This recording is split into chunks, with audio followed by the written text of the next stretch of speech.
Within hours after Russian forces flooded across Ukraine's border in late February, a huge military convoy of more than 70,000 Russian troops was converging on Ukraine's capital. Their mission was to encircle the city and force a quick surrender. But instead, the Ukrainians decided to stand and fight. As the Russian onslaught neared Kyiv's city limits, Ukrainian commanders were forced to blow bridges Russians could use to enter the city from the north and west. But that move would strand thousands of their countrymen on the wrong side of the river. Desperate to escape, the wounded, sick, and aged lined up along the riverbank, abandoning their vehicles and struggling to cross the frigid water as fighting raged nearby. Our Newsmax crew was there to document the crisis and even pitched in to help as the battle drew closer. Arm around our shoulders. Okay.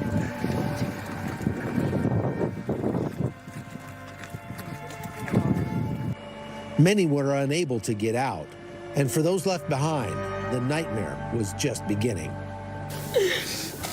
Еще сына, ни жены, ни внука не дождался. Таки одного. 57-year-old Tanya was forced to bury her husband in front of her apartment building after he was killed by Russian forces. Ой, Боже мой, я уже не знаю, что говорить. Ой, Боже мой. You've likely heard a lot about Bucha, just to the northwest of Kyiv, where we are right now. And the Russians only held this area for a little over a month. They were pushed out on the 31st of March. And when the Ukrainians started to come back into this area, they found the city all but destroyed. Cadavers littered the streets, and as time went on, they started to uncover mass graves all across the city, including here at this church, where 9 bodies were uncovered, and all of them showed evidence of torture.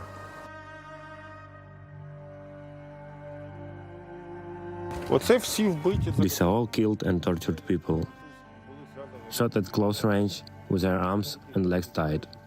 Some were blindfolded. These destroyed buildings will eventually be rebuilt, but the shattered lives of those who lived here may never fully heal. 20-year-old Tatiana is one. Every day, she relives the moment when a sniper shot her mother in front of her. Right here, I could see my mother. She was very close to me. And suddenly, a very loud gunshot. I just screamed, "Lay down," and we all fall on the ground. Her forehead was in blood, everything was in blood. The bullet got right between her eyes. As Ukrainian forces are able to retake occupied territory, more and more stories like this will come to light.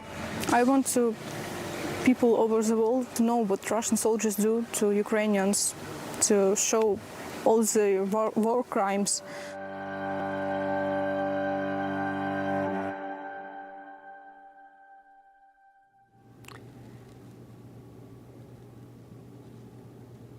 Foreign correspondent Chuck Holton joins me live from Kyiv.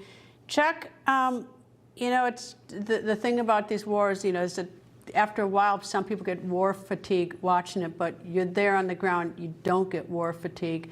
What do you say to these people that you come across day in and day out? Well, Greta, it's certainly emotionally draining to have been covering this war for 6 months now. If you had ever told me that I'd ever be covering a land war in Europe that looked a lot more like World War II than World War III, I would have thought you were crazy. But here we are. I think that it's easy to get cynical, but when you start to talk to people like this and hear their stories over and over again, I think it gives me a real desire to continue telling their stories to the world, because look, I know there are all kinds of things going on in the United States right now that people are worried about. There's a lot of politics, there's a lot of news that can distract you from what's going on. But these people are still here, these people are still hurting, and they're still being hurt every day by these aggressors that have unjustly come across their border into Ukraine and are killing people for a political agenda. I mean, I think that's the important point, is that these people were invaded. They didn't do anything. They were going about their lives, you know, and it's horrifying. I mean, and you see the video that you showed. I mean, the heartache of people burying their loved ones in front of their apartment buildings, or the mass graves, or, you know, all the things you're talking about.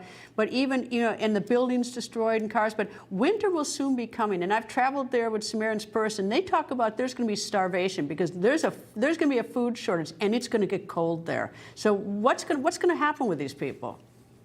That's right. People are starting to get very concerned about that, especially with the news this last week out of the Zaporizhia nuclear plant. If the Russians cut off the Zaporizhia nuclear plant and shunt that electricity over to Crimea or to Russia, there's going to be about 4 million people in this country that don't have power throughout the winter. And there's not enough firewood already cut and stacked and dried to keep people warm this winter. So you may see another huge humanitarian crisis as we go into the winter.